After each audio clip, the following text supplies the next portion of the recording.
good joy. There's a lot of misunderstanding about what the law says, and what you can do, what you can't do. Two presenters tonight that are going to explain that law to you. One is an attorney, one's a captain, and San Antonio Police Department, and it's both of these gentlemen have taught this class all over the state of Texas. So we encourage your questions. If you have any, please ask them. And I appreciate y'all being here. I'm going to turn it over to Sheriff Martinez, who is going to introduce the speakers. Can everybody in the back hear? Yeah. Okay. Got to get close to it. Well, again, like Chief Woodard said, I want to welcome everybody here. Effective 1/1/16, there's going to be a new law. It's going to affect every one of our citizens in this county and in this state. So we just want everyone to be aware of what's taking place in our county, in the state, know what your rights are. Your first speaker, tell you a little bit about him. He's a licensed attorney in Texas in '73. Was admitted to practice before all federal district courts in Texas, the 5th and 11th U.S. Court of Appeals, and the U.S. Supreme Court. The former chair of Legal Office Section for International Association of Chiefs of Police, life member of National Sheriff's Association, former Hunt County Attorney, former Arlington Municipal Court Judge, former General Counsel and Executive Director for Crime Stoppers International, former Assistant General Counsel and Staff Attorney for Fleet, currently Senior Attorney with Walker in Byington out of Houston, and he's a frequent lecturer of gun laws for Texas and U.S. Law Shield. Please help me welcome Richard Carter.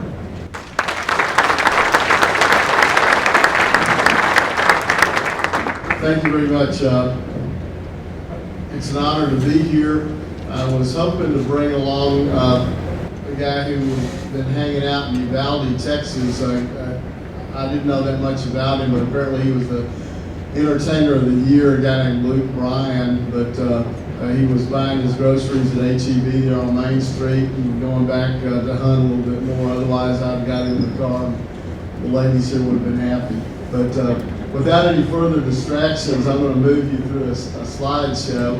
And I hope that you can see it, but if you cannot see it or have difficulty with that, if you'll go through us during one of the breaks or afterwards, we'll get your information and see if we can send it to you if that would be helpful. Also, probably be available locally through the Sheriff's Department. But I don't mean to be rude if I turn my back a little bit to see the slide, but we will talk a little bit about the new gun laws.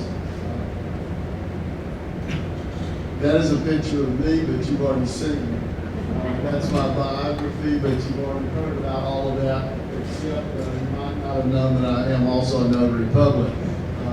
This is a little bit of what people knew about open carry before, when people were out carrying long guns. And if you'll look at that slide for just a moment, Captain Chris Anderson, when he comes up a little later to address you, he might have something to say about that particular method of openly carrying a long gun under the current laws.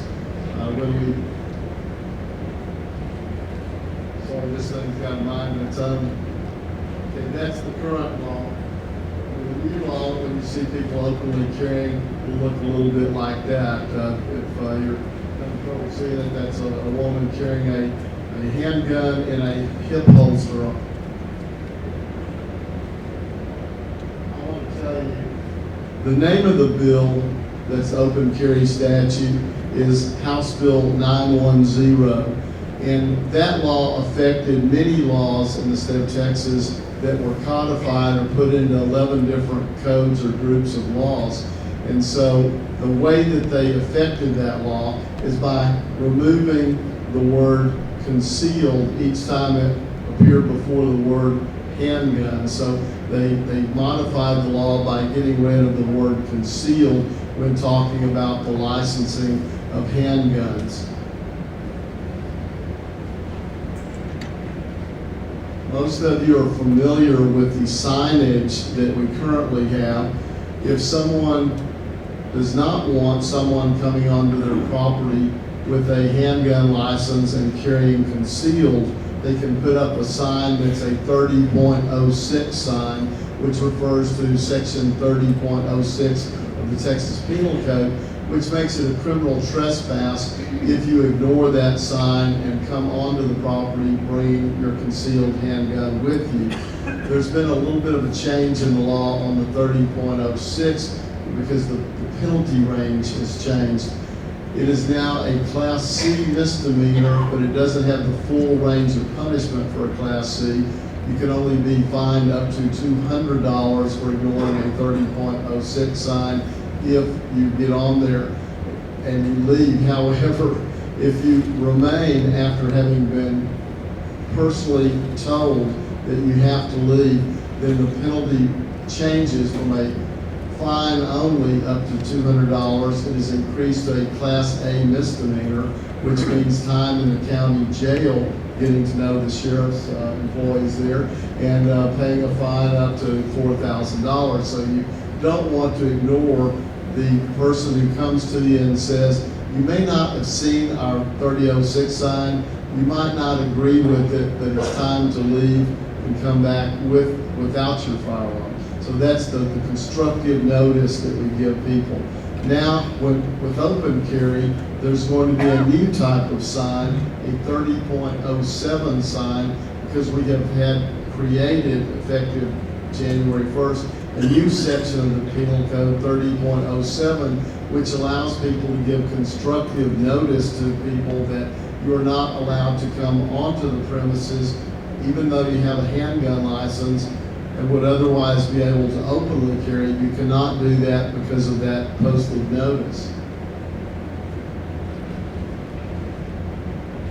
The 30-07 signs will look pretty much like the 30-06 signs that you're used to seeing, except and the penalties will be the new penalty of the $200 for the initial violation, and enhanced or increased to a Class A misdemeanor if you ignore the personal notice that is given to you.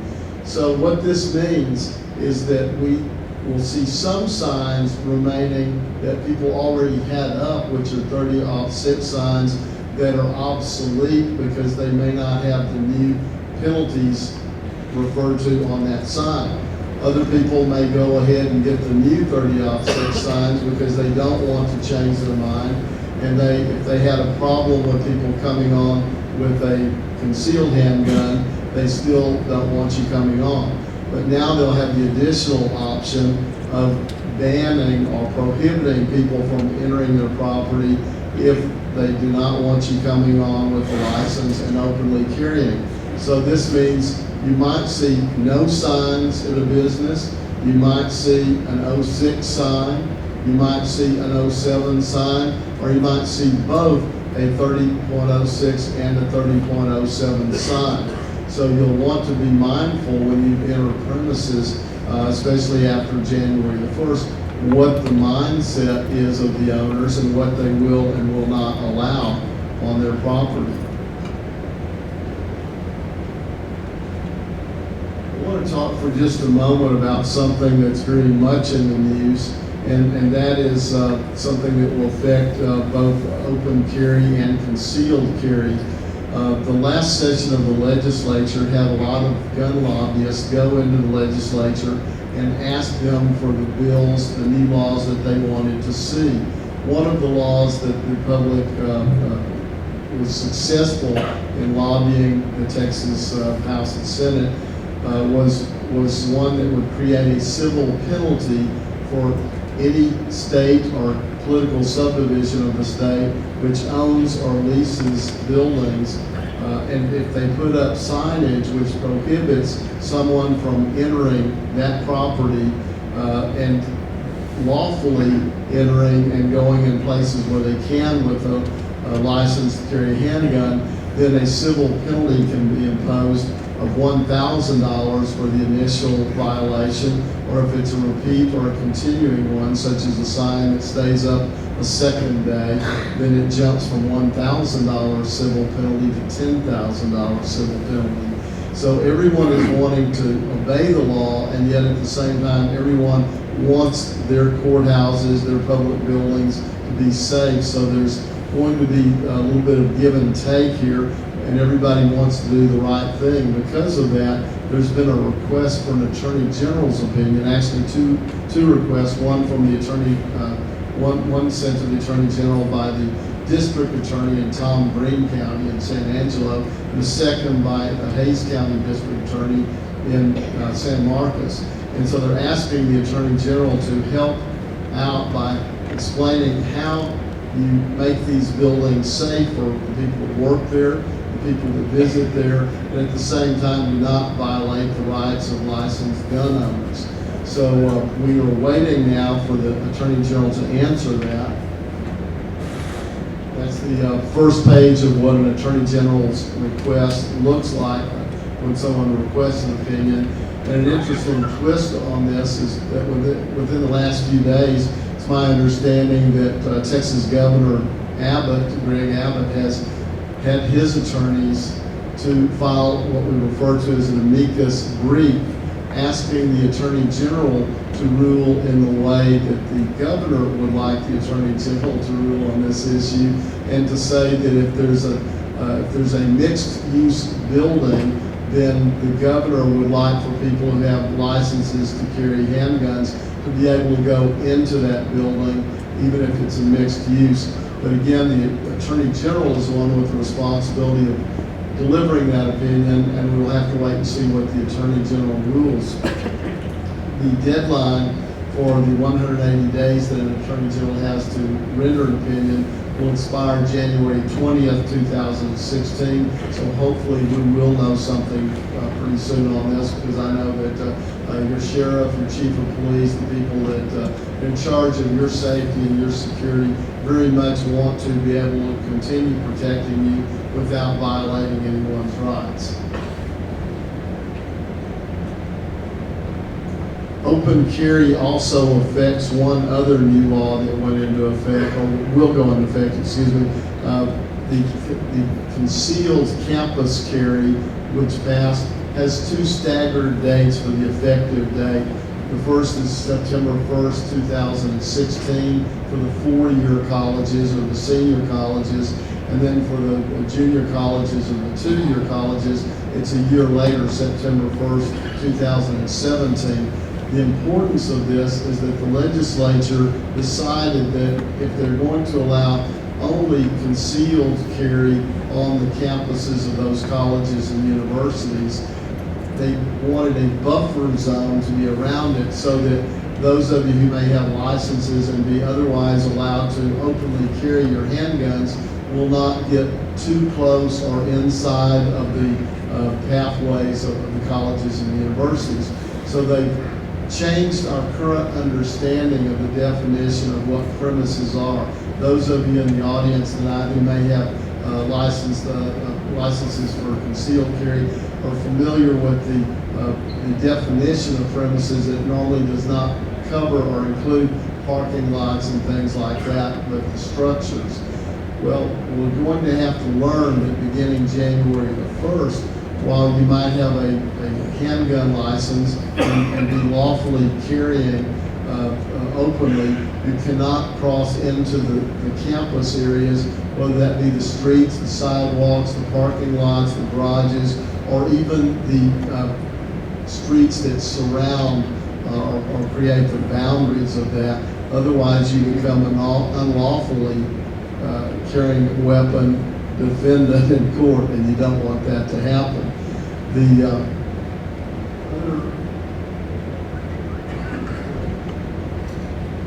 I'm going to not use the script so much because I get a crick in my neck, and some of you can't see that. I want to share with you some other things about changes in the law.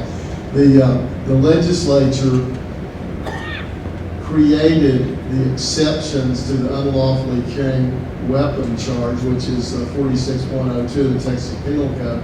And the exceptions allow people such as law enforcement officers, active duty military, to openly or to carry handguns. To be accepted from that, you must have a Texas handgun license. We currently refer to those as concealed carry or concealed handgun licenses. and they will be known now as a license to carry handgun.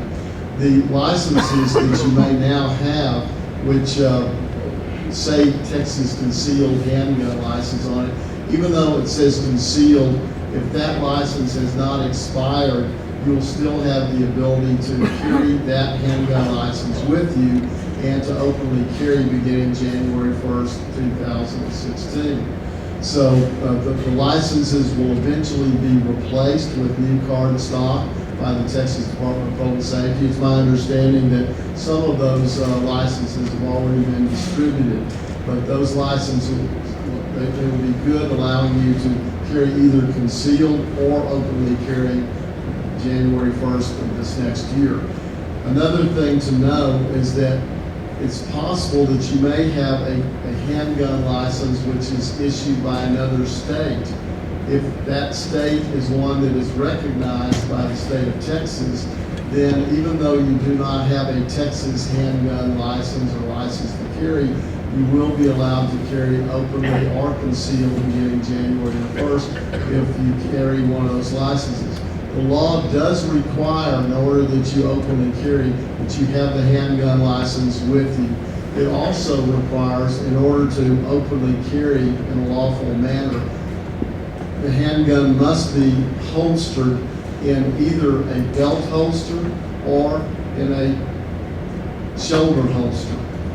Now, the legislature didn't do us a whole lot of favors, however. They did not give us a definition of what those holsters were, even though most of us think of those as being a leather product that snugly holds that handgun. But the one thing that we do know is it has to be one that is clearly a shoulder holster or a belt holster. The speaker that will follow me this evening, Captain Anderson, will tell you a little bit more about some of the encounters that you might have with law enforcement where you do not want to leave a whole lot of discretion if you can make it very clear what type of carrying you're doing, that you're openly carrying, and that you're doing so with either a belt holster or a shoulder holster. Some of the other laws that changed, we used to worry about printing where the outline of a concealed firearm could be seen, and if it was seen by some third person in a public place, it could be a criminal offense. Well, obviously now that you can legally carry openly beginning January 1st, it's not going to be an offense in and of itself that someone saw part or all of your handgun when you're carrying it in the proper holster and with the license. And the law says partially or wholly exposed because remember, they didn't tell us what kind of holster it had to be. Some people may decide they want to carry it in a clear plastic holster where you can see all of their beautiful engraving on that firearm that cost them precious dollars. So we don't know what kind of display they will have, but we do know that it's going to be a belt holster or a shoulder holster. And you'll hear us repeat this a lot because we want you to get used to the new law and remembering how to stay legal. The other thing that will happen is that people will be able to openly carry just as they could also carry concealed previously in motor vehicles and watercraft. So I have no doubt that January 1st, no matter what the weather might be, on some body of water in the state of Texas, there'll be some person, perhaps a young person with a handgun license, properly holstered handgun, on a jet ski, skimming across the water with their handgun license, just to be the first to openly carry on a body of water in Texas. So I say this for the benefit of the news media that may be here. It might be a real thing to capture on your video and let people see. I don't know, but that might be the only show in town. You never know. Other changes that there will be in the law will affect how you go about in your business. For example, if you're driving, I suggest to you that you decide if you're going to carry a handgun. Are you carrying it without a license? If you're carrying it without a license, remember that under the Castle Doctrine, as it has been expanded to our Castle on wheels or motor vehicles, that you can lawfully carry your handgun as long as it is concealed in that motor vehicle or watercraft.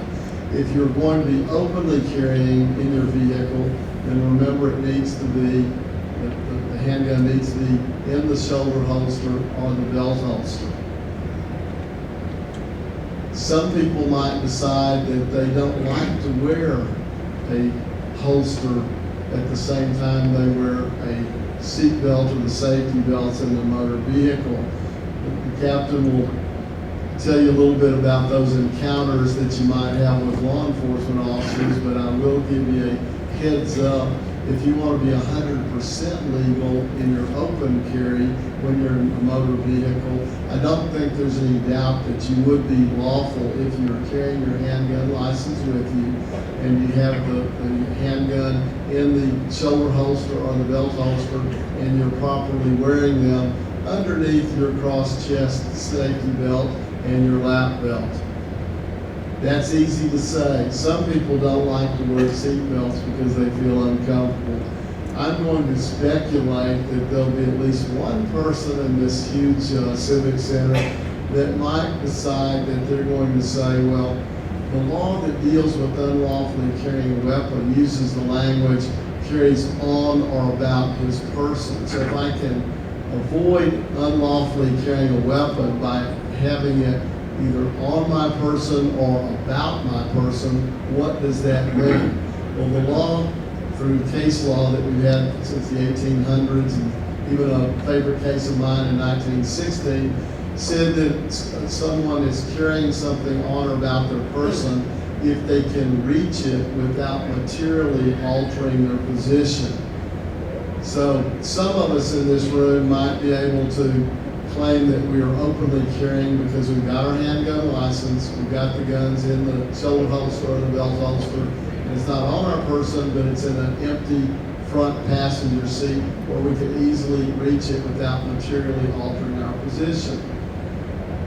We might be right. The law may be strongly on our side. However, you might have an officer who has a different opinion as to whether or not you have materially altered your position in order to reach those holstered handguns. I'll give you an example. Sometimes we lead through examples. This would be a bad example. If someone such as myself, who may be vertically challenged, some might say, if I were to have my handgun license and have handguns in a holster, and I decide I'm not going to put it in my passenger's lap seat because I've got a passenger there, it's not vacant, I decide to put it in the back seat, well, I may or may not be able to reach that holstered handgun without materially altering my position. Maybe that slides across the back seat.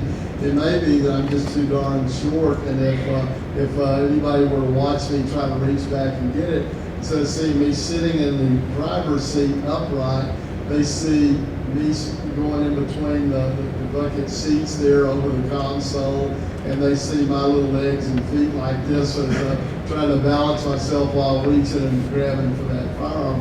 Well, I think everyone would agree that I had materially altered my position, and therefore that handgun and holster is not on or about my person, and I am in violation of the law. So I would be far better off either wearing that on my person or having it very close where I can argue that it's about my person. But otherwise, you might as well conceal the holstered firearm as you have a right to conceal carry anyway in your motor vehicle. But these are some of the situations that are going to be different. I can tell you that not everyone understands yet that the new law does not go into effect until January 1st. But the bill was signed, but the law goes into effect January 1st. There have already been people in the state of Texas arrested for openly carrying handguns. The first two were from California, and I think they were arrested in Taylor County, Texas, where Abilene is the county seat, and they protested all the way to the jail, trying to say that they heard on the news that Texas passed open carry, which is true, but the law had not yet gone into effect. So you need to be very careful with that. And I don't know how people feel about the open carry. Some people obviously who wanted that to pass feel very good about it, and they're celebrating. Others have no objection to it, but they may have a personal preference as to whether they're going to openly carry or not, or when it might be, if there is an exception to where they want to openly carry. But I'm not here to promote the open carry or to protest it, but just to share with you what the new laws are so that you can stay out of trouble, just as the Captain Chris Anderson, in his presentation, is going to talk in very great detail about the encounters that you may have with law enforcement. And you may have had encounters with law enforcement before, whether that's just a friendly chat along the highway about the weather and the speed of your vehicle, or whether it be that you had something more serious happen and they've come to help you out. Some of you may have been involved in situations where you had to use a handgun and justified self-defense of your life or your loved ones or your friends. And what we want to do is let you know that the open carry law will change not just how you carry, but I truly believe it will change many of the dynamics of how you go about your life, especially the encounters that you may have with law enforcement. Because when it may be that there are not more handguns out on the street beginning January 1st, but for sure there will be a few more that are visible than there were before January 1st, 2016. So that will be one of the changes that we'll see. What I'd like to do is, this is my first time to look at the watch and see how we're doing, but I would like to see if we have any questions. I don't know if we can project enough, but if we do, I'll give you a moment to think, and what we might do is let you ask the question, and I'll try to repeat it if I can hear it, and we'll try to answer it. If it is a question that relates more to Captain Anderson's presentation, and I know that he's going to make to you, then I won't steal his thunder, and I'll just ask you to wait a little bit longer for the answer. But I did see one hand. Yes, sir. Yes, sir. And this concerns carrying a concealed handgun and an open carry.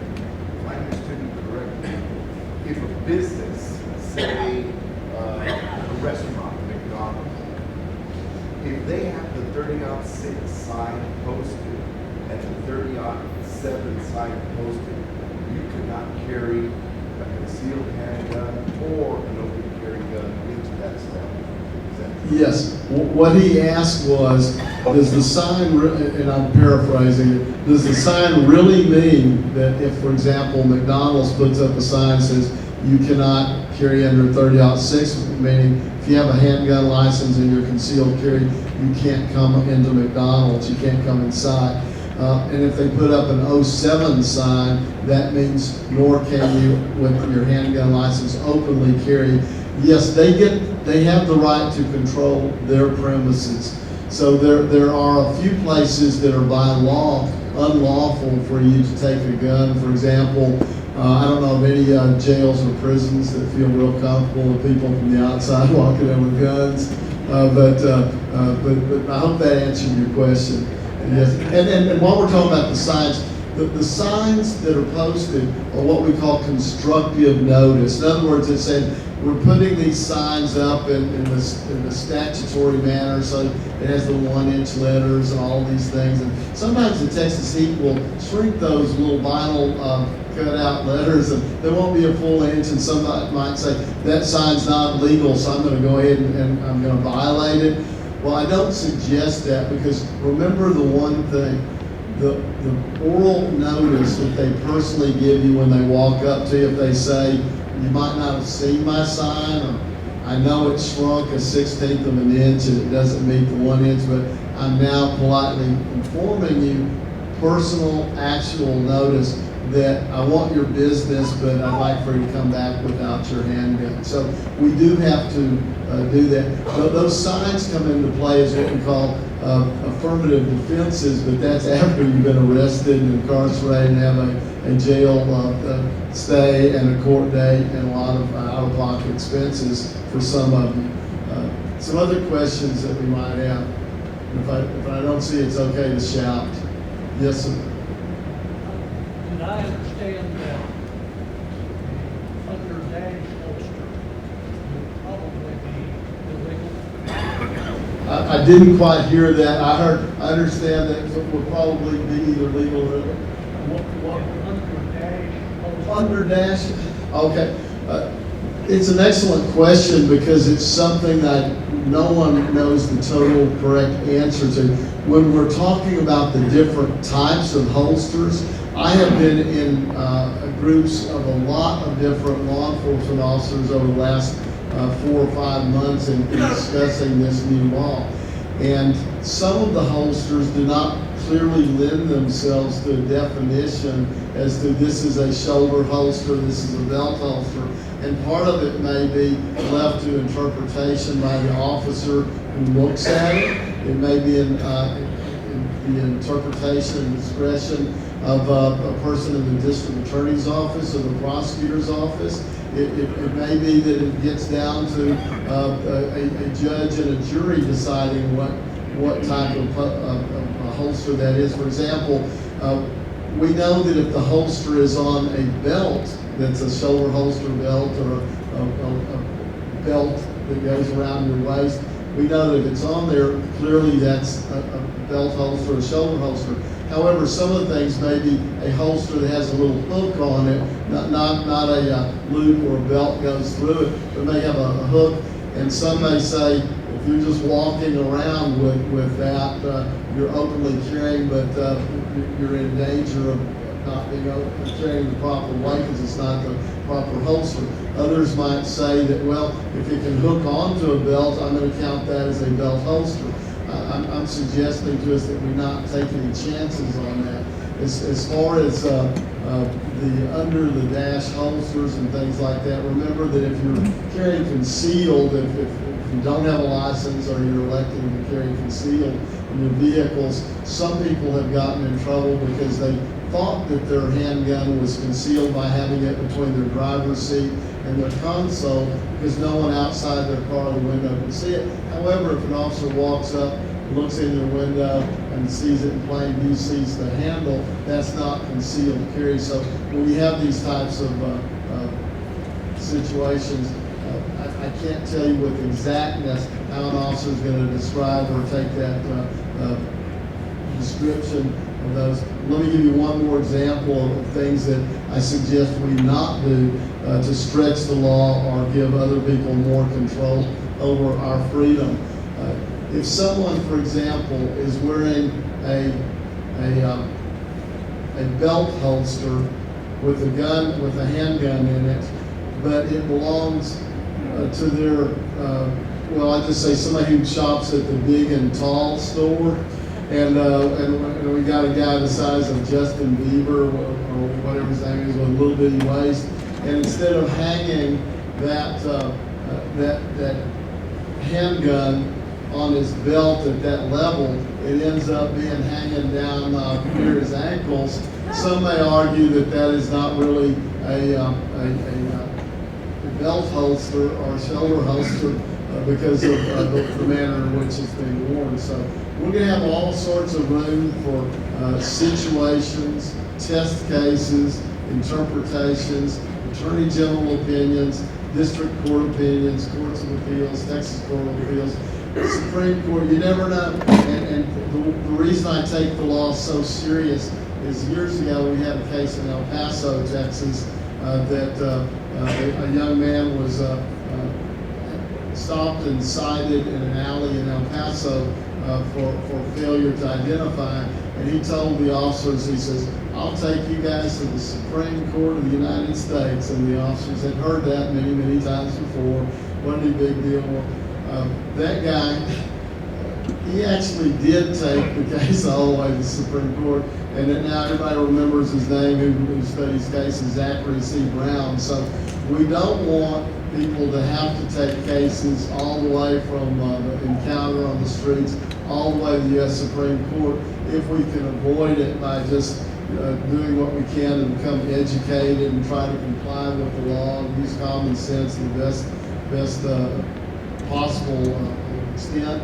And I want you to know that just as we're going around teaching people who are not law enforcement officers about the new law, the law enforcement officers are also learning because they want to do the right thing.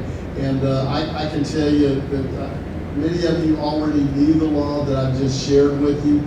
Some of you may know it a little bit better or understand it a little bit better. But when the next speaker comes up, you're going to understand how significant it is a change in your encounter with law enforcement. Because I want everyone in here to remain alive and safe, because you're good people, and life shouldn't be cheap. And so let me see if I've told you how to build that watch. You only asked me what time it is. Do we have any other questions? All right, let me tell you that if you do have a question that I don't get to answer during one of the breaks or at the end of the evening, this evening, I'm going to give you an email address where you can send that question to me, and I'd be glad to answer that. I'll treat it as an attorney-client privilege, even though you didn't pay me any money tonight to be your attorney. Some of you might say, can we pay him to quit talking? But I won't send you a bill for this. I'll keep your question and my answer secret. The email address is the name I'm using tonight, which is my first name, Richard at Texas, spelled out, lawshield.com. Richard at texaslawshield.com. And I will answer your questions. That will be something that I said, something that you had a question about and wish you would have asked, or didn't feel like it, or you thought about later that this is a question you're wondering about. Let us know. We'll do our best to get your prompt answer to it. So with that, let me ask the next person up to start approaching the podium, and we will move forward here tonight. Have y'all out by 11 o'clock. And that's the email address until the captain gets his lined up here.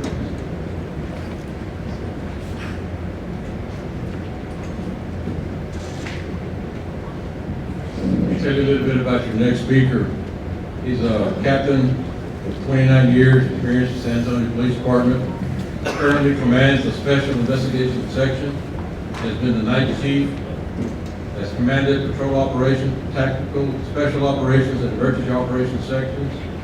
A member of the SWAT, gang and street crimes apprehensions team as an operator, detective, and supervisor. Certified operations section chief and incident commander. Advanced instructor with the U.S. Department of Homeland Defense, adjutant instructor, San Diego State University, San Antonio Office of Emergency Management, Alamo Area Council of Governments, DHS Center for Domestic Preparedness.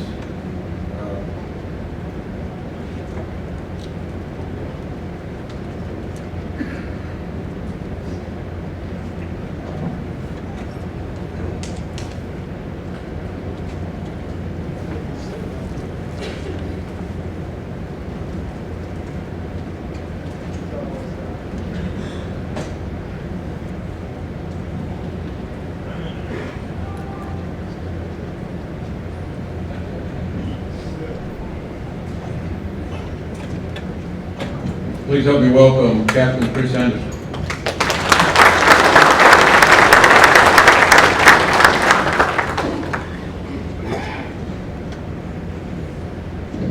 Well, y'all can feel my pain when anytime I'm the technical expert, we're in big trouble. Good evening. Thanks for coming out tonight, folks. We really appreciate it. We know you have a lot of places you could be tonight. We also know this subject matter is very important. It's important to a lot of people who expect to carry concealed or openly in the next few months, and of course to the law enforcement community. The nexus of this training, and Judge Carter and I decided about almost a year ago now, when the open carry bill was initially filed in the House and Senate, that we knew from experiences that I'd had with open carriers who were long gun enthusiasts in San Antonio, that there were going to be issues that law enforcement was going to have to deal with when it came to folks openly carrying handguns. Without any doubt, long gun open carriers present a challenge to us, as will handgun open carriers, simply because the public that doesn't understand guns, doesn't like guns, whatever it might be, or fears guns, will call the police if they see somebody carrying one. Carrying it legally, carrying it illegally, doesn't really matter to some of those folks. If they're alarmed by the presence of a firearm, they will call the police. And our mantra in our business is, if you call, we haul. We go where we're told to go when there's an issue that needs to be investigated. So we're always going to go out there and speak to these folks. And sometimes the encounters, I should say 99.5% of the encounters that we have with them are extremely cooperative, always compliant. They want to do the right thing for the right reasons, and so do we. On occasion, we run into somebody who wants to push our buttons a little bit, challenge our authority, for whatever reason it is, so we have to be prepared to deal with that. And that's exactly what we've been doing the better part of the last 3 months, is traveling from city to city all over Texas, teaching police officers how to professionally engage with folks who carry guns. You must understand, ladies and gentlemen, that when police officers whirl, there's two things that we take very seriously. One is your safety and the oath that we took to protect you. When we walked across those stages, mine almost 30 years ago, I took an oath that said I would protect you with my life. So when you got to start carrying guns to defend yourselves, it's a little bit of a shock to our culture that we're not doing what we said we'd do. And we know we can't be every place. We can't take care of everything at all times and be everything for everyone. But still, we believe in that. So when folks started carrying concealed guns and now openly carrying guns, it's a problem for us because we believe we're not doing our job properly. Second thing is, anytime a police officer is in a situation where there's a gun present that he's not in control of, it's a nervous situation for us. Legally, illegally, right, wrong, or indifferent, we have to be careful all the time. Because a close quarter combat gunfight starts and ends in less than 4 seconds. So obviously, you know we all have to be careful. And now that some of you folks are going to be openly carrying handguns, you too could be part of a situation that you need to be prepared for. Part of the training that we talk about with civilian groups in open carry is having warrior mentality. Having the mental toughness to carry a gun in public and carry it openly. You will put a target on yourself. We know committed adversaries who go in convenience stores, restaurants, banks, movie theaters, and hospitals, thinking that they're going to be soft targets.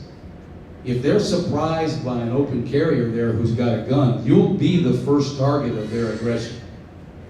If that's true, you have to know how to take care of yourself, take care of that weapon, and then protect your families as well.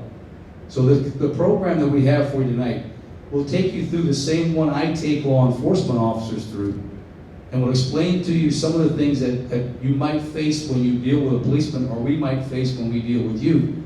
It might be some new information for you, might be some old information, but I'll try to present it in a way that's interesting and stimulating to you, make it worth your while coming out here tonight to see if we can't all arrive on the same page of balancing the very delicate importance of a person's constitutional rights versus our duty to protect the property, protect the public.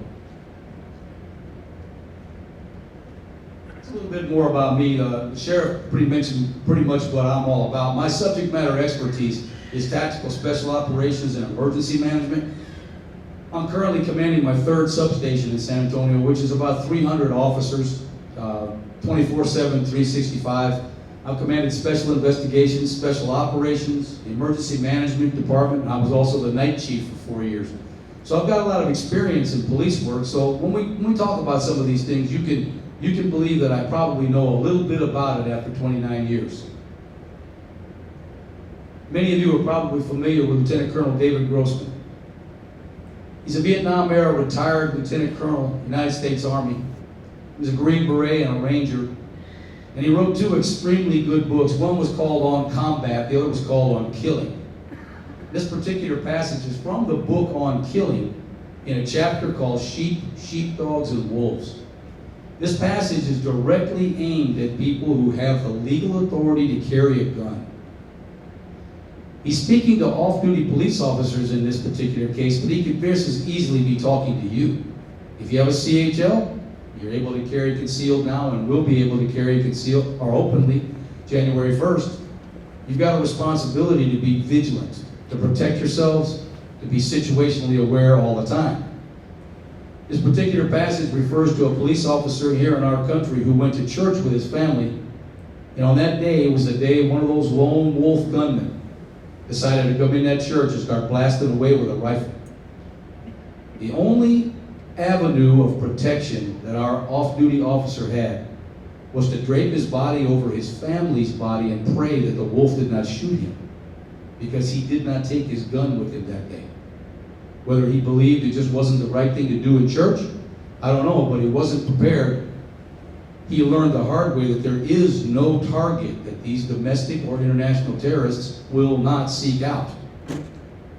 He was shot, but he wasn't killed. He survived the initial gunfight, but he died a little bit every day after that because he knew he wasn't prepared to take care of himself or his family.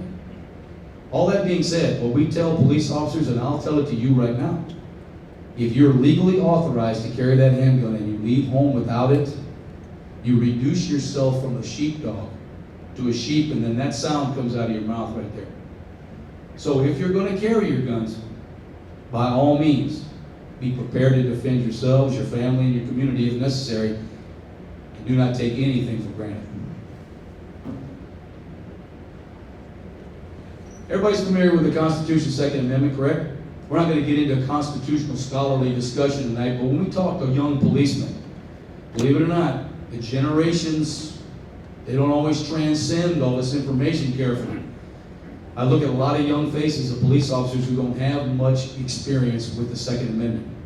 Because when we go to police school, they hammer the 4th, 5th, 6th, 8th, and 14th Amendments into us, because those are the law, those are the constitutional rights you have that we can effect with the snap of our fingers by virtue of our authority.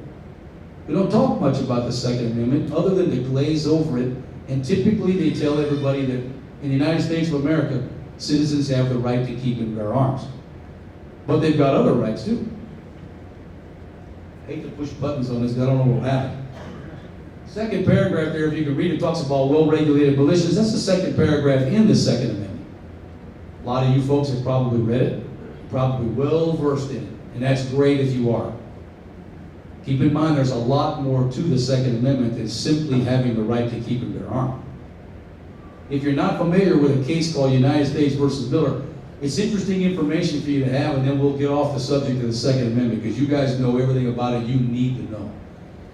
The Miller case was the first Supreme Court case that actually applied an individual's rights to keep and bear arms in public in the United States.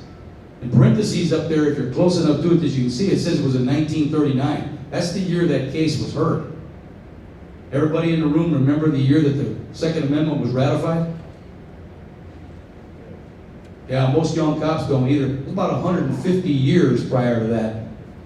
And the Supreme Court finally got around to actually interpreting the Second Amendment's rights to keep and bear arms to individual citizens in public places in 1939.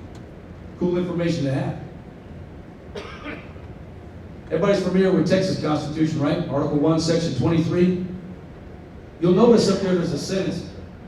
It says every citizen has the right to keep and bear arms, the lawful defense of himself or the state. Do you know where the Second Amendment where it says that every citizen has that right? Most of you probably know. You're probably saying, yeah, Captain Anderson, I know where it is. It ain't in there.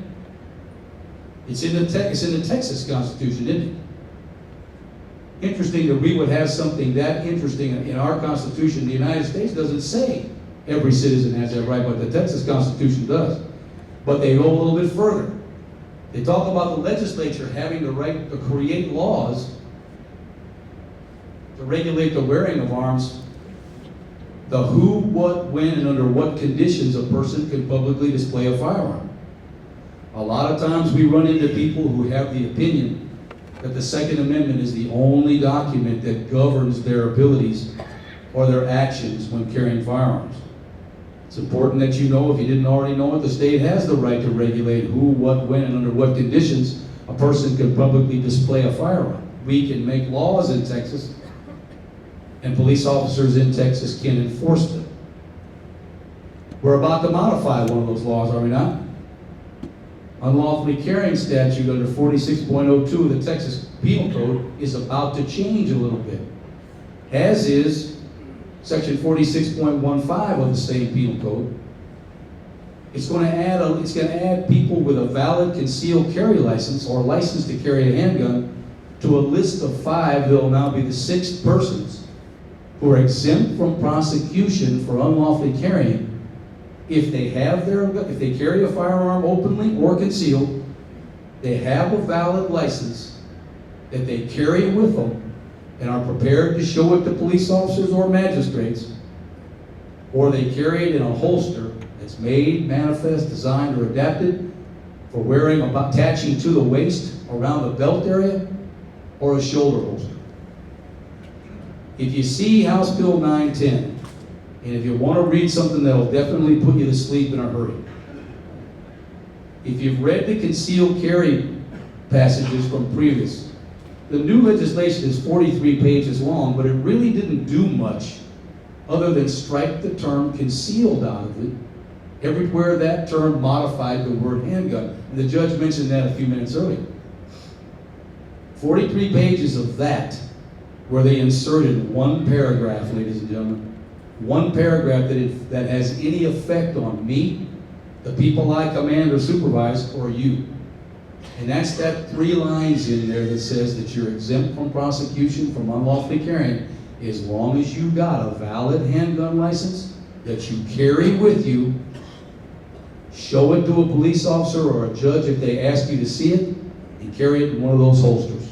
Simple as that. What's important about House Bill 910 is what it doesn't say. They wrote it in a hurry. It's very loosely written. It doesn't give you much exacting detail about the things you really need to know about the law. The judge mentioned earlier it modifies 11 other laws.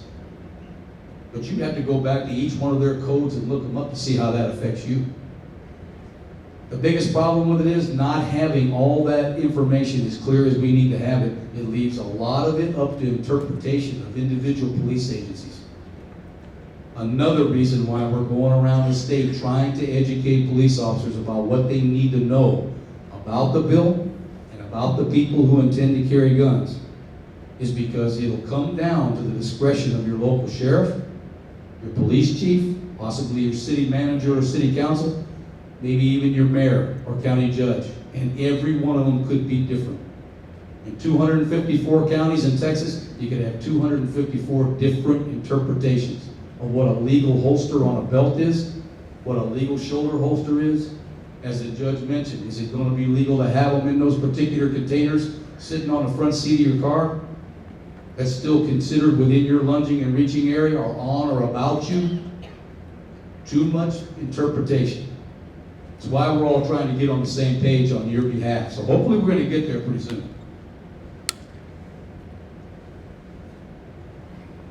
I won't bore you too much with Texas criminal law, but I want to advise you a couple of things. I mentioned earlier that when the public calls the police when they're alarmed, and pay careful attention to the word alarmed in that statute. When they get scared and they call the police, or they just don't like guns and they call the police and say they're scared to get us to come out and talk to you, you got to understand the 2 key terms of culpability, the mental thought process of committing a crime. And in Texas, every crime has 2 elements: the actual act and the mental culpability attached to it.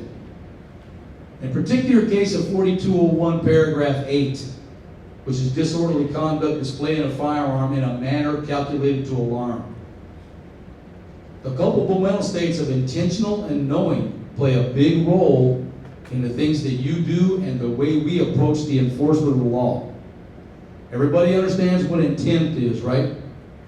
Your desired outcome, your goals, your objectives when you do something are to accomplish a particular result. Make sense? Where some of our open carry enthusiasts get jammed up a little bit is that they don't realize there's another part of that statute called knowingly. And they'll tell us all the time, officer, it wasn't my intent to alarm anyone. I didn't intend to scare anybody. I'm just a Second Amendment enthusiast exercising my right to carry a firearm in a free and legal aspect. But we gotta remind them at times that where you can get in trouble is knowingly. And knowingly means that a person acts with knowledge or knowingly with regard to the outcome or the result of their conduct, when a reasonable person would know that that conduct would bring about a prescribed result. Sometimes, when our long gun open carriers demonstrate the way they do, the muzzle of that rifle crosses people's pathways. Doesn't have to be pointed directly at them to violate a law. It can be in their direction. They don't realize that at times, so sometimes when they do that, they don't realize they're actually breaking a law. And when we come out there and talk to them about it, we have to explain to them a little bit about intentional and knowing, because a reasonable person would know if you carry that rifle in a combat-ready position with that muzzle at 40 to 45 degrees in front of you, it's going to alarm the public. And case law supports that, and you can get jammed up on that if you do it. So my advice to you is, if you're going to openly carry your long guns, be sure that muzzle is pointed somewhere where nobody can interpret it as being a threat or alarming to the public. That makes sense?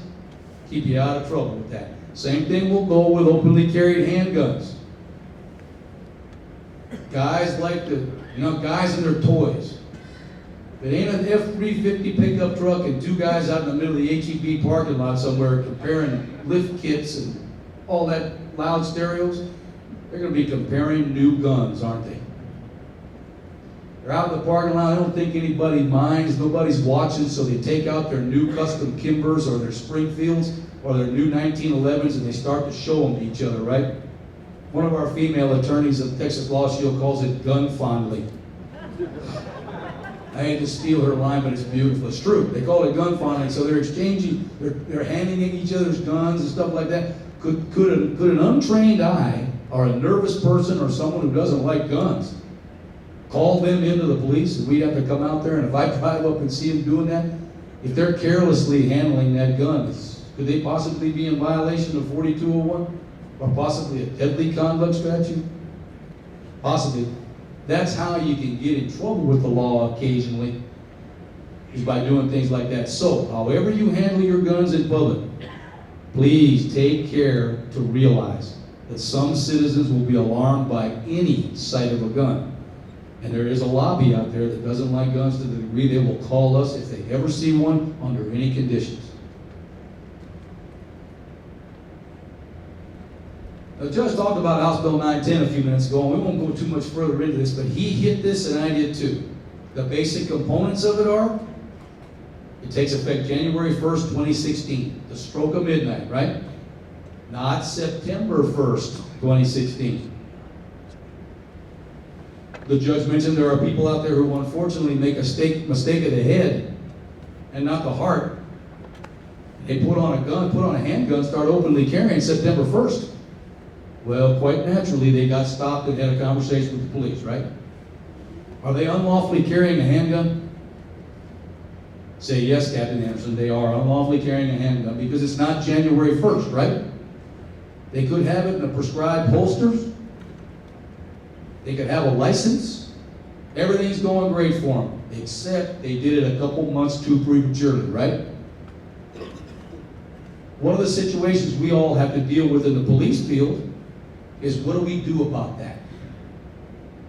Good, solid citizens, no arrest records, no problems whatsoever. They made a simple mistake of the head. Can they go to jail for unlawfully carrying? Say yes, Captain Anderson, they can. Should they? Leaving a lot of discretion up to a lot of young policemen. I promise you, those guys running around out there at midnight on January 1st, they ain't got 29 years on. They got 29 hours, 29 days, 29 weeks on, and they're going to be left up to their discretion to determine if you get booked in jail for an offense like that for simply being out there prematurely. Can we take the gun from you, put it in the property room as evidence, write a report on it, send it to the DA and send you home? Certainly, that's an alternative we've got. Another alternative you might be thinking of is, hey, I'm a good guy, the police all know me, I don't break the law, I just made a mistake of the head. They should just let me go home and take my gun too. A lot of people in here, whether they choose to admit it publicly or not, think that's a good solution. Let me tell you why it isn't. So you know, in case something like this happens to you or someone you love. If we let you go with that gun and you're unlawfully carrying that firearm, we run a tremendous risk if you go down to a local movie theater and cut loose about 40 rounds of semi-automatic weapon ammunition out of that gun, right? Who's in trouble if you do that? Well, you are a little bit, right? How about me? I'm the guy who stopped you. I found you unlawfully carrying a handgun. I ran you on my computer to be sure your license is valid. Now there's a footprint of my encounter with you that I can't deny, and you go kill somebody. Big trouble for our jurisdictions, isn't it? It's fiscally irresponsible because we'll get a 7-figure stain on our record that we can't get off real easy. And it's unprofessional of us to let people with guns go that shouldn't legally have them. Are you a good guy? Absolutely. Do we want to let you go? We're going to, 90% of the time. But we're taking your gun with us for a couple of days, or at least a few hours, until the DA rejects that unlawfully carrying case, dismisses it, and gives you your gun back. That's the smart thing for everybody, isn't it? It is. It's a little distasteful on occasion, especially if we have to impound that brand new $2,000 gun. That won't be fun, but it's the safe and smart thing for us to do. I think everybody can agree with that. Prohibitions on it. Basically, like the judge said, where you cannot carry concealed, you're not going to be allowed to carry openly. Everybody we talk to around the state, most of the businesses, professional businesses, associations, that's how they feel. The judge mentioned 30-06 signs, which you're all familiar with. There's also a new one called a 30-07 sign that's going to look an awful lot like that 30-06 sign. It's going to change a little bit of the verbiage in it, change a number. You're still going to have to be conspicuously posted at eye level. You're still going to have to be contrasting colors, English and Spanish, in 1-inch letters. You're still going to have to be posted at all the entrances and exits that the public has access to. Specifically 30.07 in that particular faction of it, right? So, when you go to those places, you see those signs, as the gentleman over here asked earlier, if it's a 30-06 sign and a 30-07 sign, you can't carry either. If it's just a 30-07, they'll let you carry concealed. Does all that make sense? Won't get too deep into signs. The judge covers that very well. One of the things about the bill that I like, and you're all going to have to consider this if you intend to openly carry, unless you've got some specific knowledge and training about how to secure your firearm, concealed carry licensee instructors are going to have to learn to teach people how to retain handguns. Because if they're going to be carried openly, and if you don't have a holster that's got some retention devices in it, and I don't know, Judge, did you cover retention in their infinite wisdom when they wrote House Bill 910, one of the things they did not talk about, actually they did talk about it, they tried to put a retention schedule. Something about the gun, the holster that you buy has to secure the gun in it. Now you're the first retention mechanism. There needs to be a mechanical one or two in there that helps the gun stay in place. They scrubbed it out of the bill. There's no language in House Bill 910 that says what kind of holster you gotta have. If grandma knits you one for Christmas, with a marijuana leaf on the outside, come and, we said, Judge, come and take it, emblazoned on it, Willie Nelson's picture, it doesn't matter. If it'll hold that gun, it'll be a legal holster. Now, is that bad boy going to protect that gun? Is it going to keep somebody else from trying to grab it? Is it going to keep it from falling out when you do something abrupt? It won't. The only retention device is going to be you. All that being said, licensed carry instructors are now going to have to teach people to retain guns. Sounds good, right? Where are they gonna learn it? If they're not cops, or they're not military, who's gonna teach them to retain handguns so they can teach it to you? My guess is they're gonna get it the way all our kids got stuff, off the internet, right? They'll read a couple internet articles on it, and they'll be set to go to teach you how to retain a gun. My advice to you, if you're gonna openly carry, is buy a good holster that's got retention devices in it, and then learn how to use it properly, because the world's worst thing that can happen is if you need it, you can't get it out of there, right? And I'll tell you, from my experiences with close quarter combat gunfights, fine motor skills go to pieces real quick. Your fingers, your hands, tunnel vision gets in there. You better know how to get the gun out, right? Because when you need to, small motor skills are going to go to pieces on you. So get a holster you can handle and practice with it. That's my advice on holster.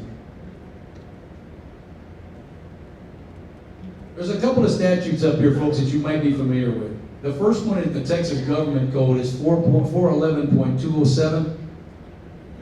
That's the statute that talks about the lawful disarming of CHLs. Everybody in the room familiar with the fact that under that government code right there, if a police officer encounters you with your concealed handgun or your openly carried handgun, and for some reason he feels like his safety's in jeopardy, yours might be in jeopardy, or the general public's in jeopardy, that he can take the gun from you legally. Everybody okay with that? A lot of people aren't. A lot of people think that's too much of an infringement on their constitutional rights. Well, you're all entitled to your opinion, and we appreciate that. I go to work every day and fight to the death to protect your right to have that opinion. It just isn't true.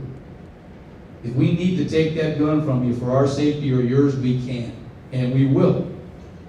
So if you didn't know that before tonight, please know, if a policeman becomes afraid by something you say or do, that someone could be injured in this encounter, they have the right to disarm you. They're going to give it back to you? Probably. Everybody will calm down in a couple minutes. That threat level will go down, aggression level will go down. You'll get your gun back in a minute. You might get it back with a magazine out and a round out of the chamber. Problem with it is we've seen some agencies that download all the magazines, disassemble the firearm. It happens. It happens, ladies and gentlemen. Like I may have mentioned, we're traveling around the state trying to train people how to interact with folks like you. We're trying to keep that from happening to you, but I can't promise you it won't happen.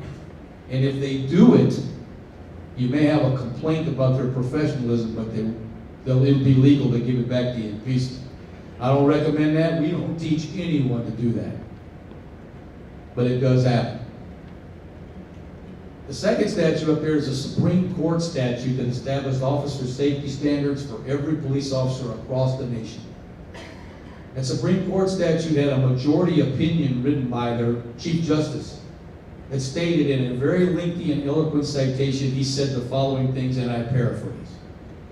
He said, a police officer's safety, while engaged in their duties in a place they have a lawful right to be, is paramount in importance to a person's reasonable expectation of privacy, up to and including some Fourth Amendment searches and seizures.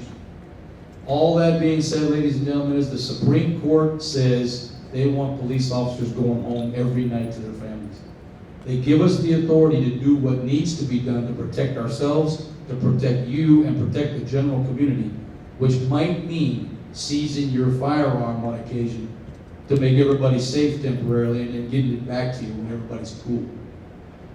That's the basic nexus of that law. Now, it doesn't necessarily pertain to firearms. It applies to firearms, but it means anything that a police officer might be engaged in where his safety becomes in jeopardy to the degree that he needs to take an action that might infringe on your expectation of privacy. You gotta write good reports about it, gotta cover his actions, but he can still do it. Sometimes we run into public groups that don't understand why police officers do the things they do. Typically it's about safety. 99% of the time it's because they all want to go home to their families and they want you to go home to yours. What a lot of people don't realize is there's actually state and federal law that grants us the authority to be careful. That's really all there is to it. Talk a little bit about the case of Robinson versus the United States. Many times when we run into people, the 1% of open carriers who want to push our buttons and challenge us, some of the things they say to us are a little abrupt, and they start off with something like, hey, you can't even be in my air, cop. You got no business approaching me. I know the Constitution, I know the law. I'm not doing anything wrong. And you've got no legal authority to approach me or even breathe my air. So go get some donuts and coffee, leave me alone, and bother somebody else.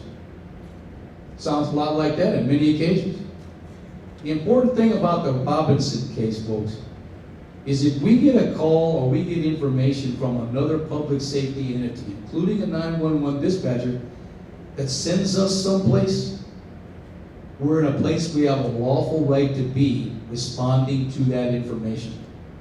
It's important that you know there's Supreme Court case law that backs up why we're where we are when we get information from somebody, including a citizen who calls 911 and makes up a line of hooey. And they do it. You can imagine, come January 1st of 2016, the anti-gun lobby out there, whenever they see one of you openly carrying, they're going to call in that madman with a gun call, right? They'll call in that call. Our dispatchers will send police officers, and there's something about men with gun calls that young policemen like to go to. They ain't learned yet that men with gun calls typically don't turn out that good sometimes. But they all want to go. And we joke a little bit about it when we teach police officers because we're certain that they're only going to go 10 miles an hour over the speed limit, right? Because the traffic code or the transportation code says we can go 10 miles an hour over the speed limit to an emergency call. So you know they're only going to be going 10 miles an hour over the speed limit. That you count. When they get there, and you're walking down the street with your gun and your brand new $300 leather gear, your $2,200 pistol that you're romantically attached to and want to show all your neighbors, you're going to get surrounded by 8 police officers with about a year's worth of experience between the 8 of them, right? The 29-year guys ain't going that fast. We're going to let them go and sort it out, and then we're going to go over there and tell them where they went wrong and teach them how to handle a call, right? Well, they're all going to get there, and when they do, firearms discipline is going to be at maximum, right? They're all going to have a gun in their hand, aren't they? They're going to have you surrounded. So there'll be at least 5 crossfire situations going on there, right? We can see this happening because CHL instructors tell their students, whatever you do, you show that police officer that license. Well, while he's in the midst of that OODA loop of his, that observe, orient, decide, and act, that cycle that human beings go through whenever they're trying to make decisions under stress, it's going to hit him that it'll solve all the ills of the world when he shows me his license, right? Y'all can see me. You see where this is? My police officer's license is in the back pocket. When I get ready to reach for my license, what's my hand going to do? Across the plane of that holster, isn't it? I mean, my arms are not long. The judge and I have a very similar problem. We're vertically challenged and we don't have long arms or legs. So I can't go too far in an arc to get back there, right? There's going to be an accident. There's going to be a shot fired out there, right? Hopefully they don't hit anything. But there's going to be a shot fired somewhere January 1st, 2016 by an overeager policeman responding to a man with a gun call. Please be advised, we are working with police agencies to try to get their dispatchers units to ask a lot of good questions before they send us. We've got a script of questions to ask so we have good information when they get there, because believe it or not, they're not going to tell us that you're walking down the street in apparent compliance with the new law. What's coming out of their mouth is madman with a gun walking down the street, heading toward the school, bunch of kids playing soccer, and I'm scared. Send the police. Click. That's how these go down. And then we respond, and stuff happens, right? We're trying to teach them the importance of getting good information before they send us to come talk to you and some accident happens. We're working on it. But we may be short, but we sure are stupid, right? Well, we don't know yet, and everybody's working on it. The sheriff is working fastidiously on policies for his deputies on how they engage with the public and what to do with open carry. Big cities like ours, Dallas, Houston, Arlington, Austin, nobody has a policy in place yet. Nobody's sure how they want to approach this subject. Our suggestion to them has been the plenty of laws on the books. Don't over-legislate it. Don't create new ones. Don't make it tougher on the police or the public. We'll enforce the laws as they stand. We got discretion in dealing with people, well-trained officers.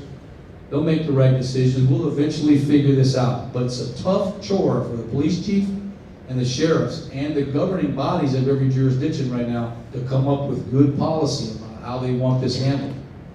Because we're going to have a lot of authority, which we're going to talk to in a minute, but it's going to be sensitive to the gun-carrying public.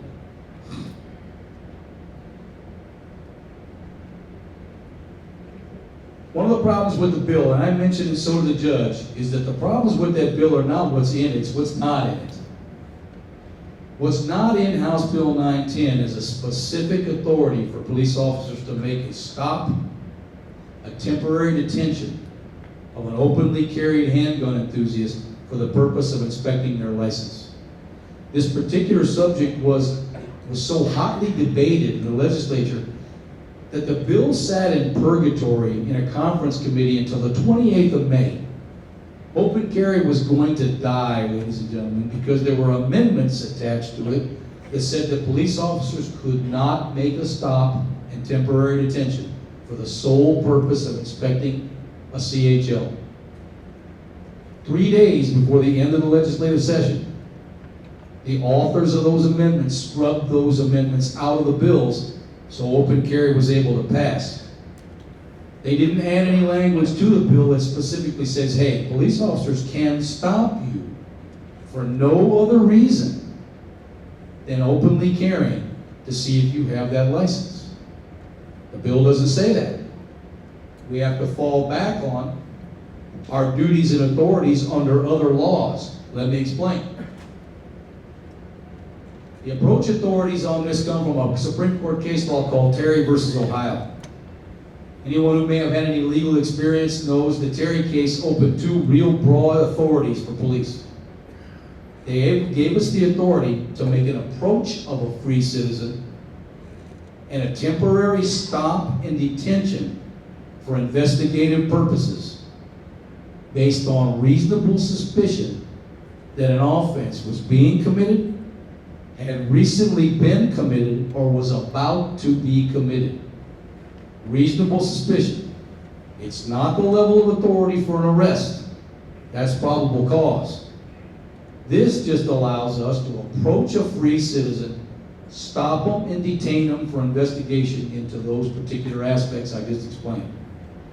Terry also grants us another authority, our authority to put our hands on you for our safety, to do what's called a limited search or a frisk of your outer clothing, bags you might be carrying, anywhere a firearm or weapon could be carried that presents an immediate danger to the police officer. So Terry is an important law because it lets us approach you, it lets us stop you for investigation purposes, and it lets us touch you if we need to preserve everybody's safety. Pretty sensitive, right? I'll show you a list of some of those in a minute. You'll see what I mean.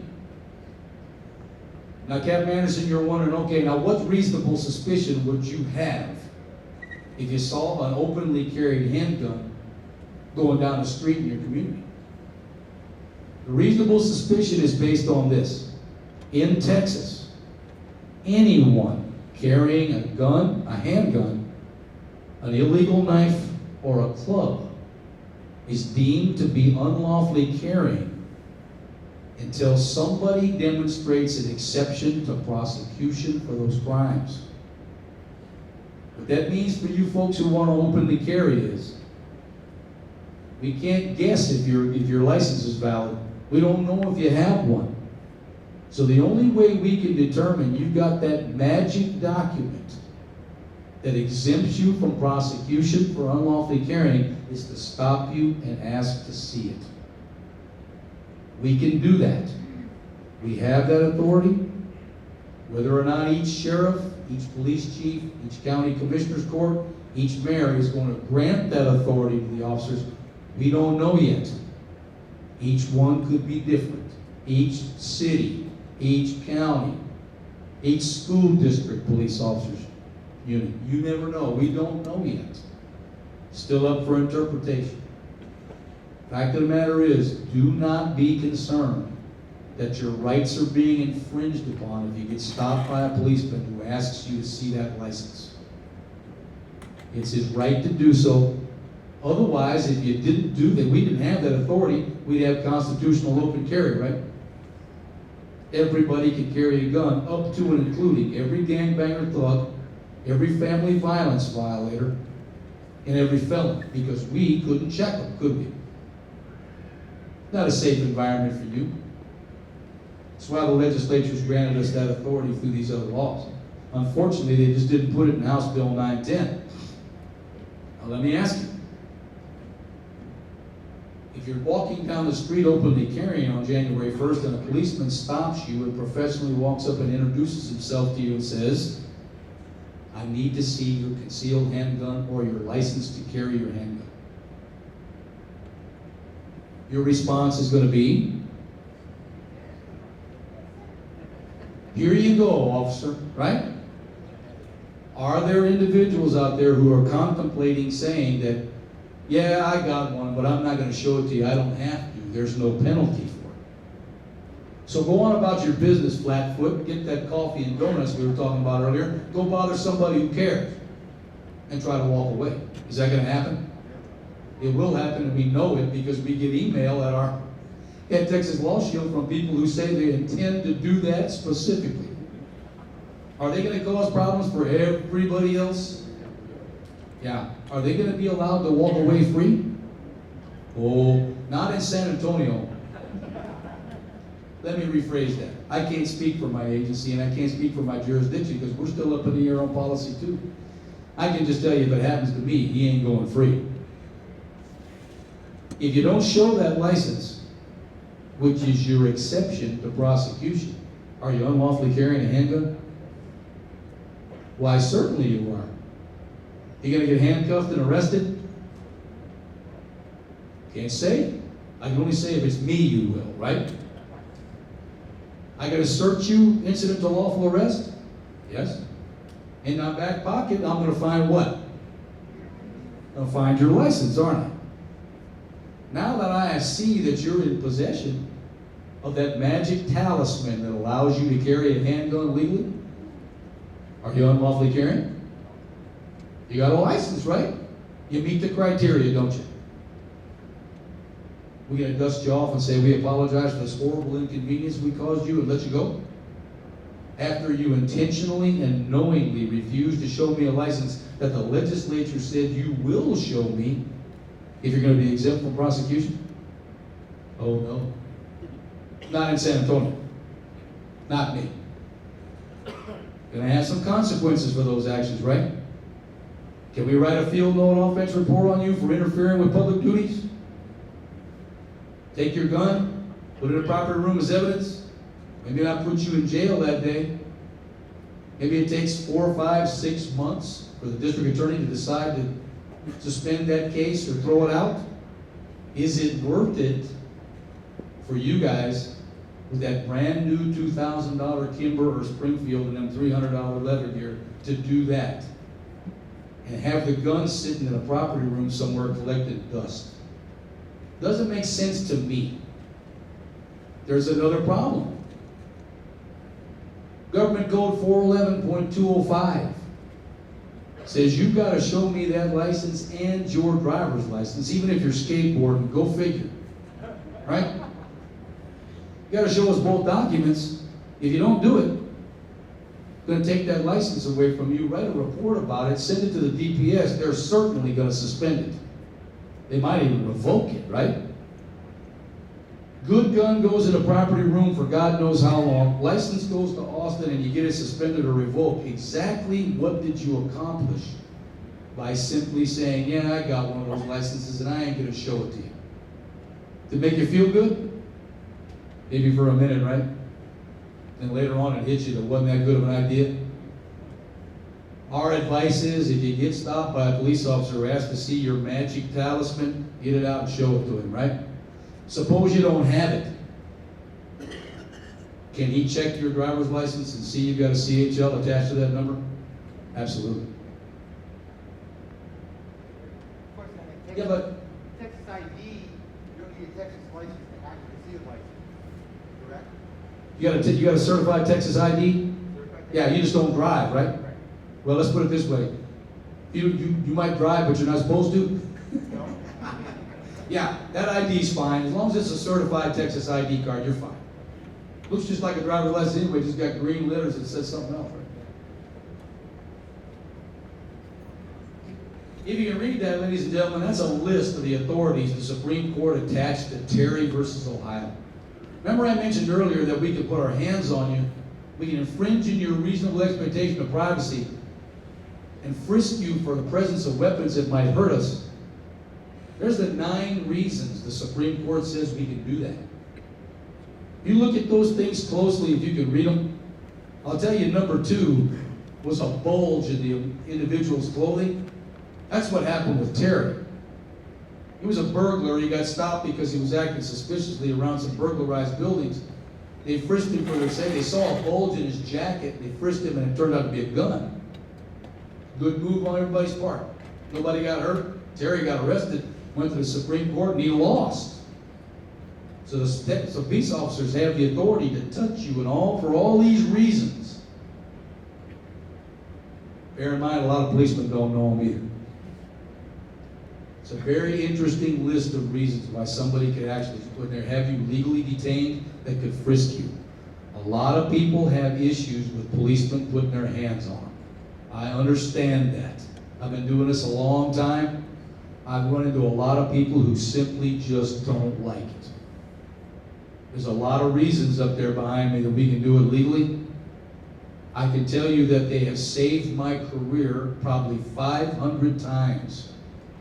And as the result of using those properly, I've taken more illegal firearms and more illegal drugs and contraband off the street in San Antonio than you could possibly imagine, by simply knowing the proper authorities about when I could and couldn't put my hands on somebody, their vehicle, or any packages they might be carrying. We'll get off this in a second, but let me remind you of something. You get stopped in a car. A police officer asks you to step out of the car. If he thinks you're carrying contraband, fruit of a crime, evidence, or something otherwise unlawfully possessed, he might even ask you for consent to search your car. The best legal minds I know work for the United States Law Shield, and they will tell you without any type of hesitation, never say yes. Don't grant police officers the authority to search your car because you don't know what your grandson did last time he drove it, right? You don't know what he left in there, right? How about the mechanic that test drove your car? Got pulled over for speeding because he was testing your engine and had a baggie of cocaine or methamphetamines in his pocket, threw it under your front seat so he didn't get caught with it. Does that sound fairly improbable? Oh, it isn't. It happens all the time. Ergo, don't grant consent to search your cars because you just don't know where your car's been 24/7, typically. If he gets you out of the car under certain circumstances and he frisks you for his safety, there's 9 reasons why he might. Can he frisk your car? Bearing in mind, that you're the human being that could hurt him. The car is an inanimate object that in and of itself cannot hurt you. Does he still have the legal authority to go in there and frisk that car? Reason would say no, right? Supreme Court says yes. Here's why. In case this happens to you, you'll understand. If the officer intends to let you get back in the car while he continues his investigation out there, and an investigation could be nothing more than writing a traffic ticket, folks, right? If he's going to let you stay in that car, he's got the authority to make that car safe so you can't get to a weapon that could hurt him. Does that make sense? Off the top of this, it doesn't sound like it, right? How come he got to get their hands in my car? I'm out here, I can't hurt him. He may not always be out there, right? He may let you get back in it. You get back in it and there's a weapon in there that could hurt him, he's not a very good cop and he won't make it 29 years. I think we can agree on that.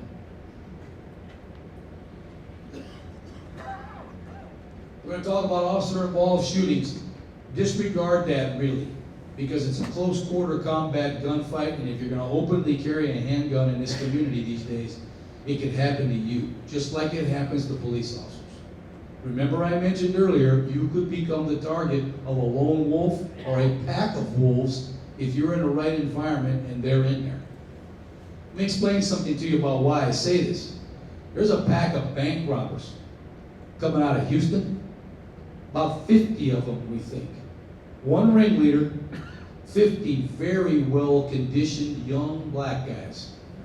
Athletic, military precision in the way they move. I've looked at more video of them than I care to. When they go into a bank, they never over-penetrate it. They go in and immediately look for immediate threats.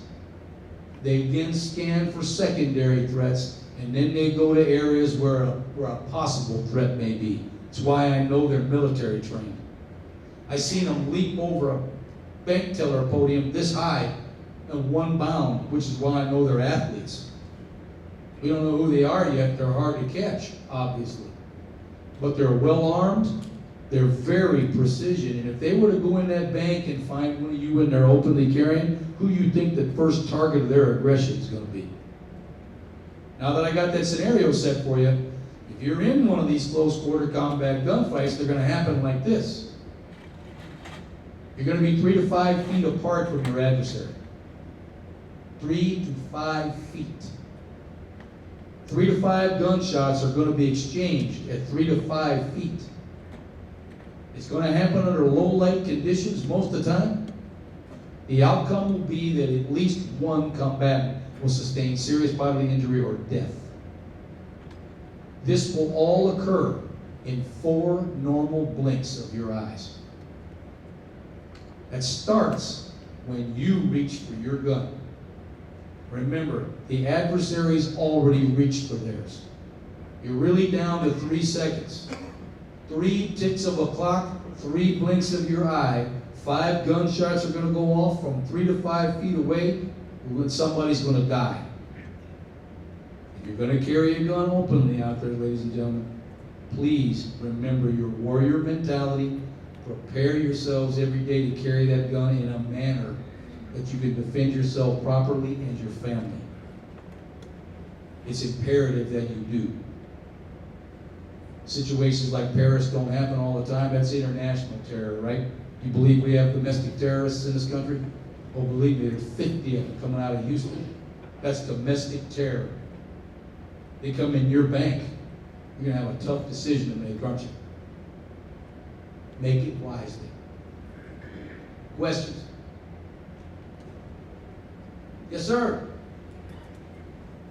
With the open carry and the concealed handgun laws, are the weapons, does, like, say, municipal law trump that law? In other words, if the municipal law says, yes, you can carry them, but they can't be loaded, does that trump the law that you can carry loaded? Did everybody hear his question? It relates real closely. If you don't mind, let me digress. I'm going to get to your answer, I promise. relates real closely to a long gun or shoulder weapon ordinance in San Antonio. In San Antonio, you can carry a rifle or shotgun openly in public, but it cannot be loaded in the city limits. That's a local ordinance. The constitutionality of it has been challenged 1,000 times. There's good discussion on both sides. The only difference is, it's 65 years old and it's still on our books. They still challenge it, but it's still a good law. So do we use it when we need to? Yes. The answer to his question is, it can trump federal law. And it can trump state law. It must be able to, because we're doing it. Eventually, somebody's going to see that differently. They'll probably strike it down based on constitutional aspects. We won't have the law anymore. But as of right now, that kind of stuff happens, and we still have that law on the books. So hopefully that answers your question. Technically, I don't think it should be able to. We use it as a very effective tool to get guns out of the hands of gangsters. But really, a local ordinance, and in most cases, should not ever be able to trump a state law or a federal law. This particular one does, and it's still on the books until somebody beats it to death and takes it off the books. That answer your question? So it's kind of yes, no, or maybe, right? Any other questions? Yes, sir. I had to. Does this law, increase more crime? All right, he asked a very good question. He said, does open carry breed more crime? You're right. Let me explain to you something. 44 states have open carry laws. Some of them are constitutional open carry, some of them are regulated by state law. Most of the time, the fury and the excitement about open carry lasts 6 months.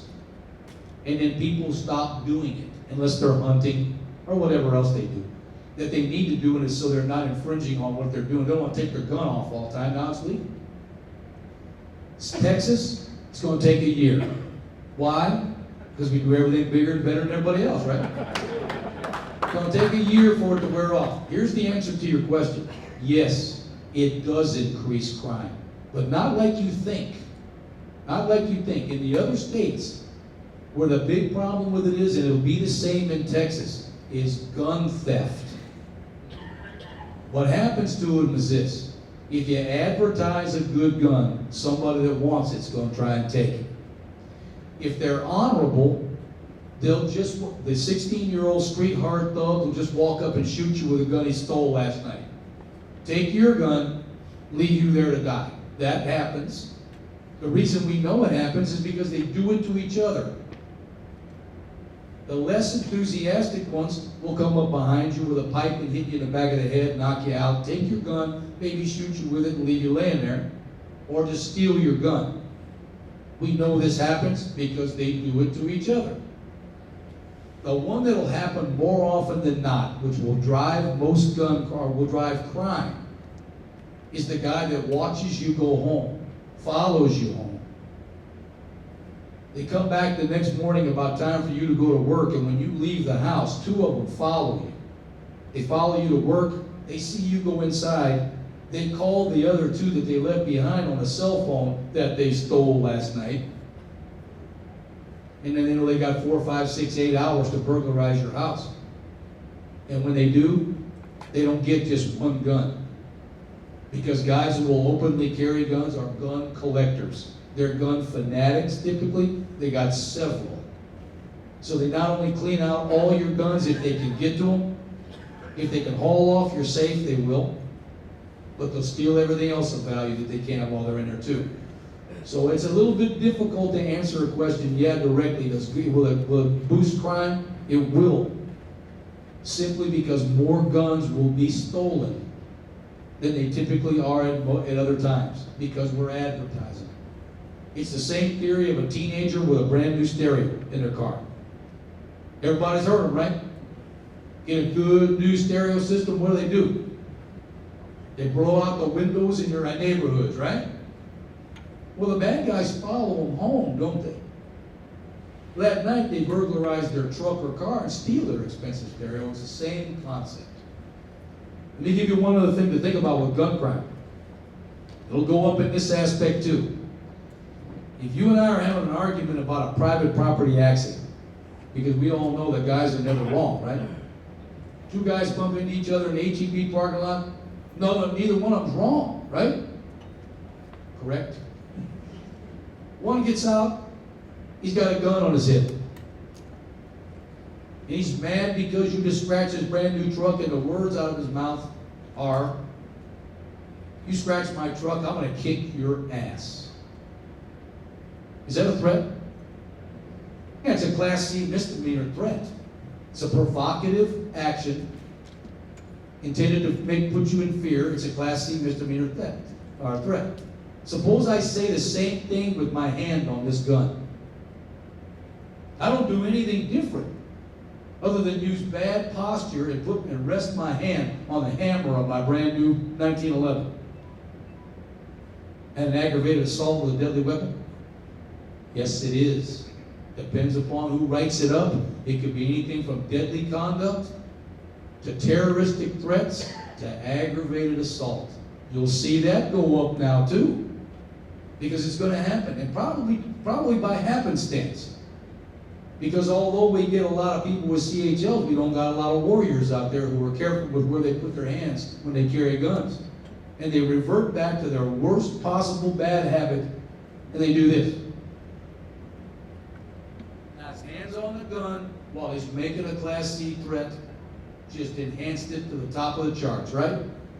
So to answer your question succinctly, which I know I didn't, yeah, crime's going to go up, and it's going to be related to guns. What do the business think about this law? What do businesses think about it? Right. You know, I've talked to a lot of them in San Antonio. A lot of them, believe it or not, were peer pressured into allowing concealed carry in their businesses. They're really not fans of guns. They allow people to carry concealed in there because their other buddies allow it, but they really don't like it. Now given an opportunity to post 30-07 signs, they're liable to post 30-06 signs too. So you're going to see it both ways. Places that you've known to be gun friendly in the past that may not really be that way, they may not allow it. It's really up to their individual preferences, but you're going to see it both ways. And there are people out there who really didn't like to have guns in there, and now they're going to get an opportunity to post a prohibition, and they just might do it. What if they don't see the sign at nighttime? Yeah, you don't see the sign? At nighttime. Judge Carter mentioned it earlier. If you don't see the sign for whatever reason, you don't see it and you walk past it, it used to be a Class A misdemeanor. It's been reduced to a Class C misdemeanor now with a $200 fine, not a $500 fine like most Class Cs. Where it gets enhanced is if they tell you orally, hey, I realize you probably didn't see my sign, but we don't allow openly carried handguns in here, you'll have to leave. If you don't leave, it gets boosted back up to a Class A with a substantially higher penalty, including jail time. Does that answer your question? Good job. Thank you. Thank you, bud. Thank you. Yes, sir. I have two questions. First of all, when I go to another state, I call the state to see if we have certification. The investigation as opposed to, I call them and ask special situation. Now, I never knew about the laws.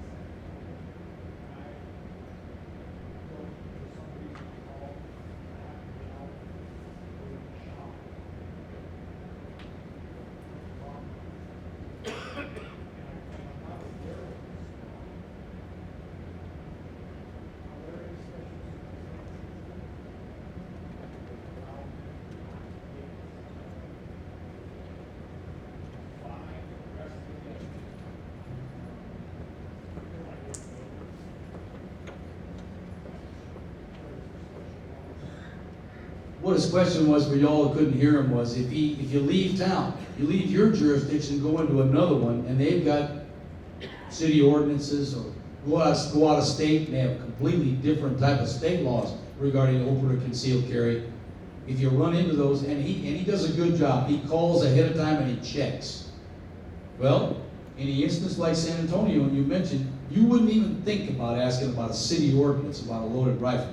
So you could technically do that and make a mistake of the head, right? Is there anything that specifically prevents us from arresting you? No. You can be. But there's ways to go about protecting yourself through good legal protection that in case that happens to you, they get that thing dismissed. But it's a very good idea anytime you leave your jurisdiction to check to see what the reciprocity agreements are with other jurisdictions, especially other states. Texas, we just happen to be who we are, and if you've got a license to carry a weapon in any other state, you're good here, right? Because this here is Texas, and that's the way we do business. Good to be a Texan, right? What's your other question, Ben? Second question was, how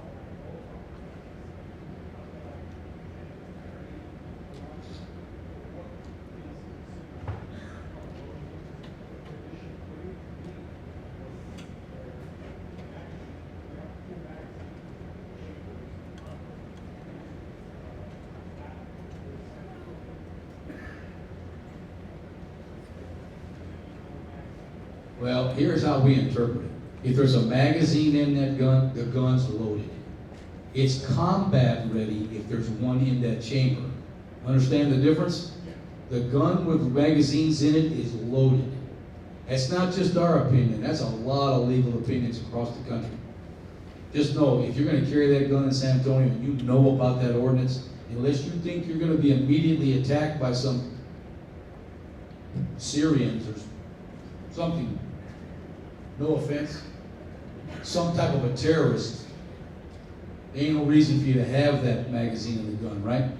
Take it out of there and leave it out. You know the ordinance exists, don't put that kind of pressure on yourself. It's not worth it.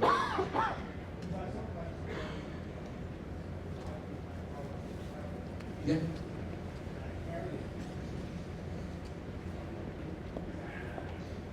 You're fine. To tell you the truth, you're not going to run into a problem in San Antonio like that either. You don't have a criminal history. You're not a bad guy. You're not who we're looking for, partner. You running around with 6, 7 bad guys out there with no jobs and a criminal history as long as your arm and are looking to get in trouble with other gang members. That's who we take that rifle from. Make sense? Not you.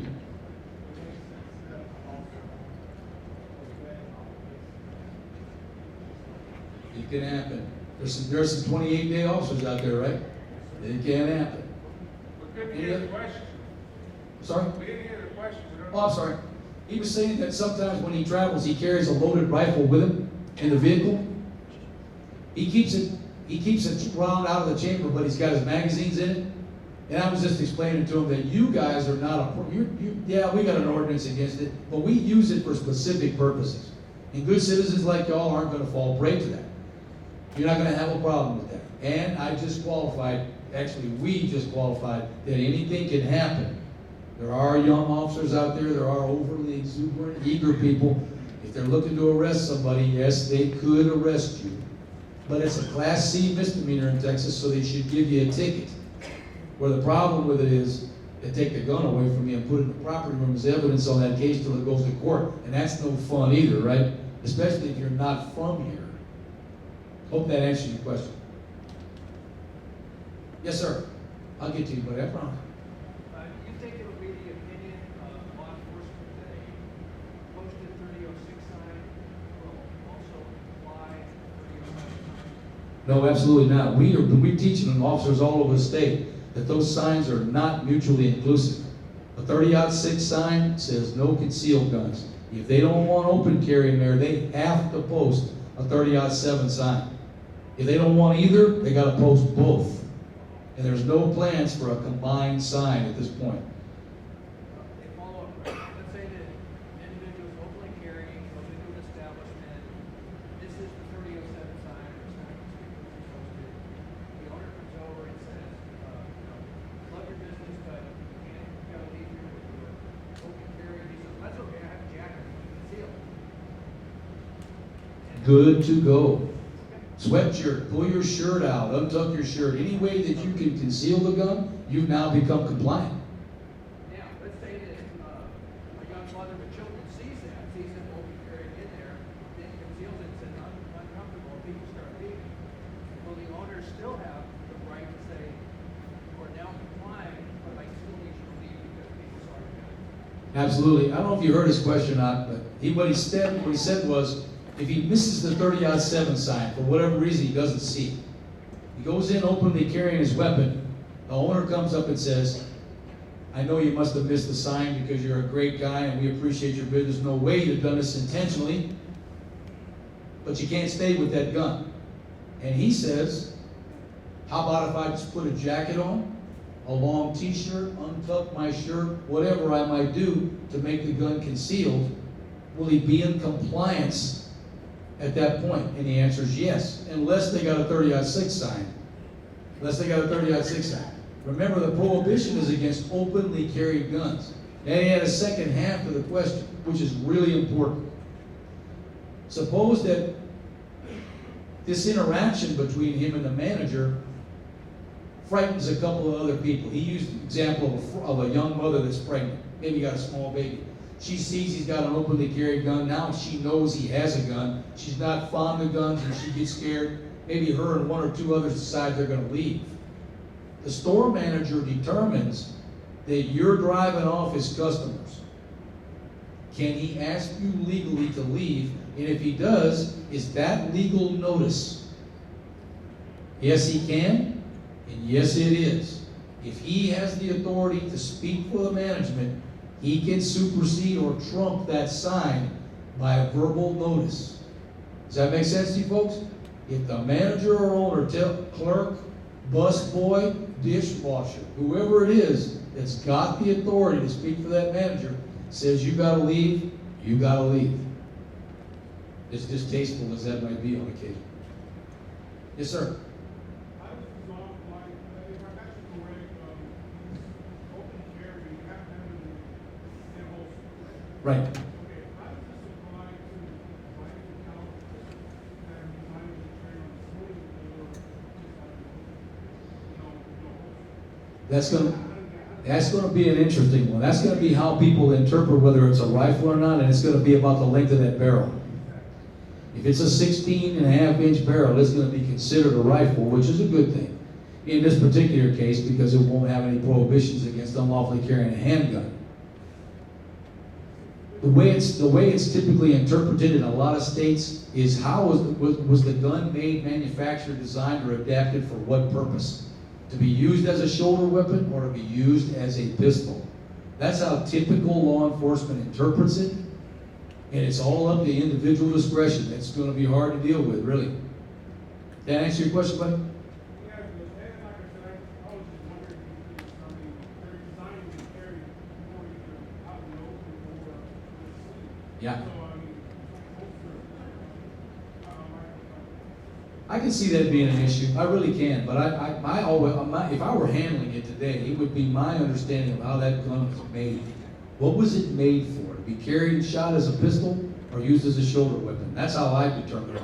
I'd probably be wrong. I'll probably lose it in court, but that's how I'm going to do it. Until the AG or somebody tells me something different. I would want holster. Get one of them real long ones. Those Matt Dillon holsters like the judge was talking about earlier. Be sure you get it stenciled on the outside with "come and take it," because that's about the only linked holster that'll cover that, right? Any other questions? All right, ladies and gentlemen, I really appreciate your time and attention tonight. We are all on the same page. Law enforcement considers concealed handgun licensees to be our teammates in the war on crime, and we do appreciate everything you do for us. We all got to be on the same team. Teammate, and teamwork. If we apply that to everything we do in life, the rest of it's all easy. Thank you for your time, and I really appreciate it. First of all, let me thank some people that made this possible. Larry Mariner, radio station, Del Rio News Herald, Chief Bullard and the city of Del Rio provided the building here. And most of all, I want to thank each and every one of you for making it here tonight, giving up your time to be informed. Now, there were some good questions that were brought up, and just it's being recorded in the back, so spread the words to your friends that it's going to be on channel 34. So we want to get the word out. It's our intent to keep our community safe, to keep everyone safe in this community. Thank you all, and God bless. you.